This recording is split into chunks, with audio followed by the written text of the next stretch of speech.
Il faut savoir que depuis 2018, les collectivités territoriales de plus de 3500 habitants qui ont plus de 50 agents sont tenues de publier sur le web leurs données publiques. C'est ce qu'on appelle l'open data. Le problème de cette loi, c'est qu'elle n'explique pas comment on s'y prend. Donc du coup, on a décidé de monter dès 2018 auprès des intercommunalités et des mairies du territoire un service d'accompagnement qui leur permettra au final de comprendre et de mettre en application l'open data.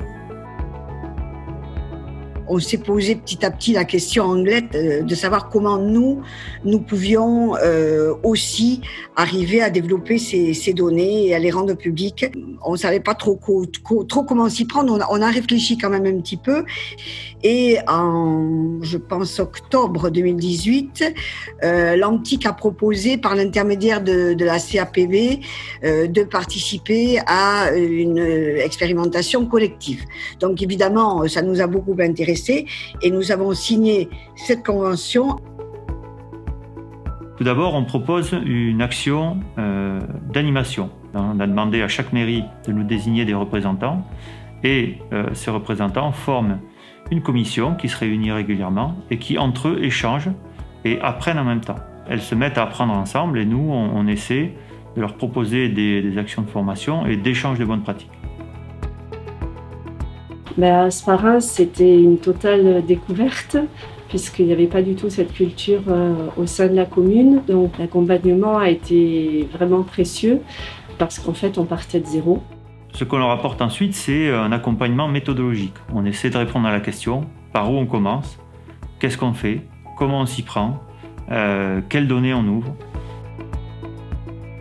Aujourd'hui, la démarche Open Data en interne est assez compliquée à mettre en œuvre parce que c'est une démarche globale et très transverse. Et avoir des exemples de quelles données ont été faciles à à libérer et la manière dont c'est fait pour initier la démarche, pour la continuer dans le temps, ça permet de s'inspirer et de gagner du temps. Ensuite, évidemment, on leur a mis en accès libre des outils numériques, des outils pour préparer les données, pour les publier.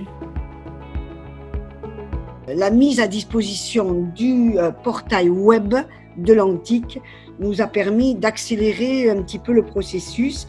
Nous nous sommes appropriés le fonctionnement de cette plateforme et puis on a commencé à déposer des données, des jeux de données et enfin en janvier 2019, on a pu ouvrir au public cette plateforme. Au final, sur les 12 communes que nous avons accompagnées, la plupart ont suivi assidûment nos travaux et elles ont vraiment pu gagner en compétences. Nous pensons qu'il faut continuer cet accompagnement de proximité. Cet accompagnement, je pense, permettra de mettre en application ces démarches Open Data et au bénéfice de la transformation numérique de notre territoire.